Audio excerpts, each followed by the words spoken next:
Hello and welcome to another short drawing lesson. This week we're going to draw Travis Pastrana's Subaru Wagon. So it's all going to be straight lines pretty much, this car. So get your arm flowing, use the whole arm rather than your fingertips. First thing we'll do is a front wheel over here.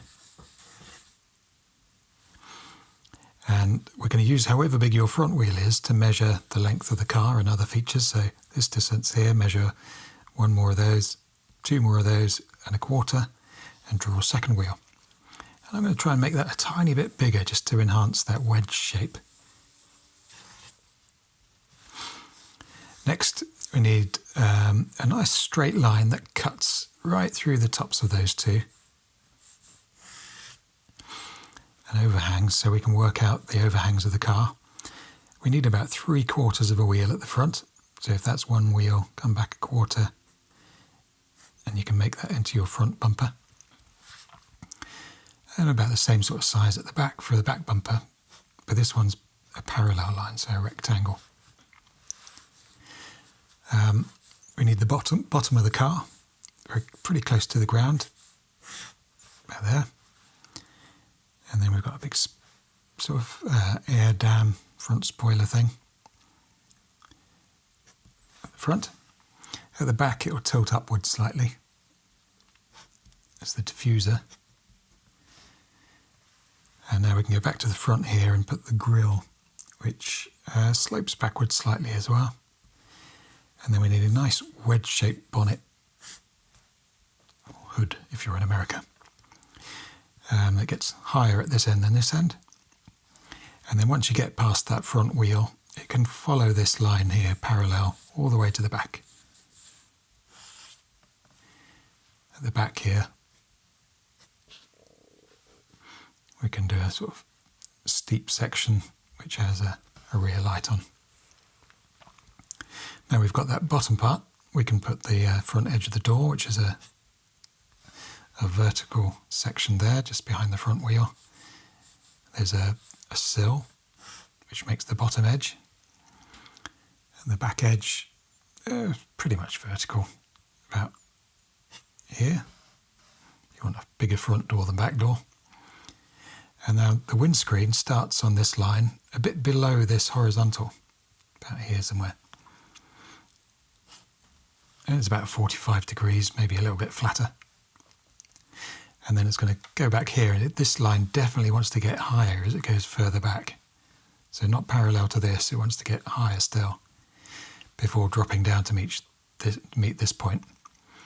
And if you want to work out where that drop starts, if you find your back wheel, go halfway between the centre and this back part, up from there. That's about where you want to get to. And so that point there, now the straight line to there. We can thicken up that front pillar and show a little bit of windscreen, not very much. Maybe a tiny bit of bonnet. Thicken up the roof.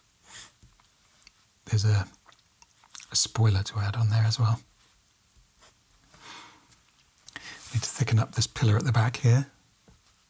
It gets slightly wider as it goes down and then changes direction a little bit too. There's a pillar at the top of this line, which again just tilts ever so slightly, not much. And then one more to fit in here, which is halfway between this point and this point. It slopes almost as much as that, but not quite. That will give you your back door.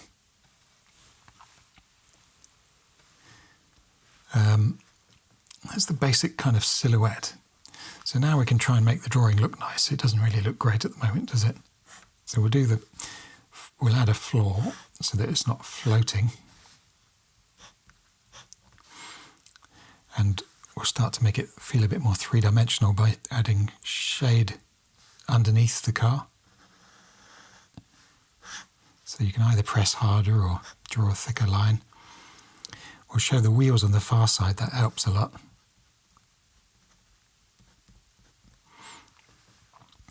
One thing we really need on this car is some big wheel arches.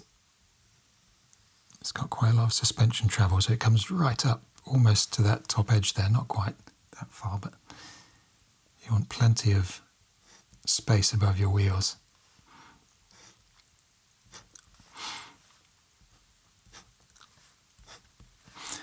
And now we'll start doing some shading. That will help. So obviously you want to shade all these wheel arches. And I'm going to do my shading sort of in an orderly fashion. Keep it nice and parallel.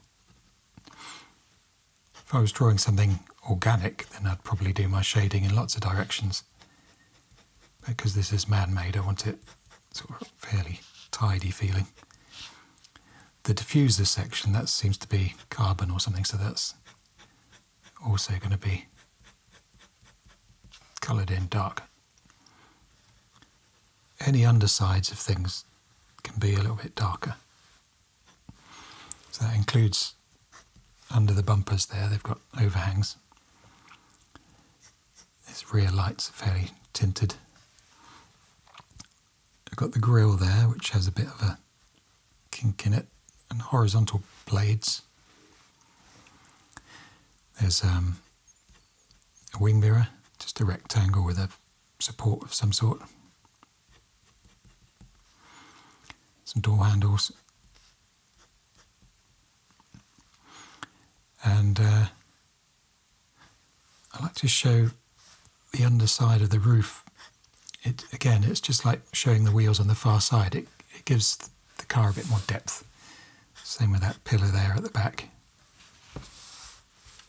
You might even see things like the steering wheel or the seats. And a big feature of this car is all the stickers. There's lots of stickers. So we've got some big stripes running around there.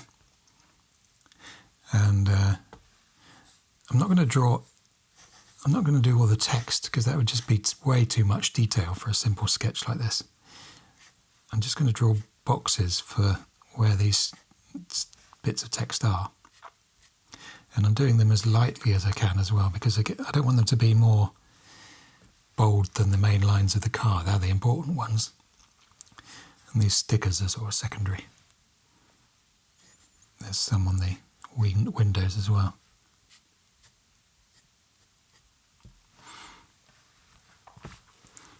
There's one down there. The bumpers have got some trim on. There is a big, bold bit of trim there, which I forgot.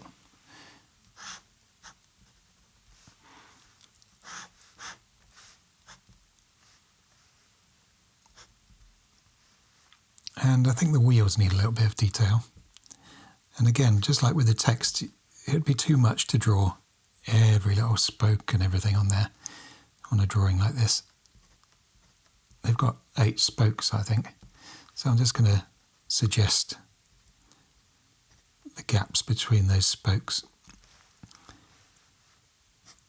Maybe just shade them a tiny little bit.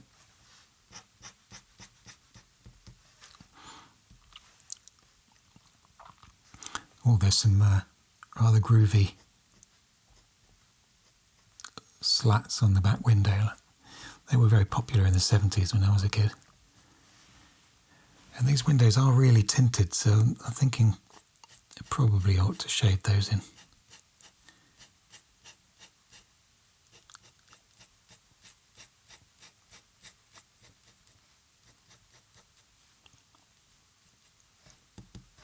Maybe add a few splats, scuffs and things. See if it's been used. And I think we can call that done. Hope you found that one fun. Let me know how you got on in the comments. Otherwise, like and subscribe. Have a fantastic week, and I'll see you for another one soon.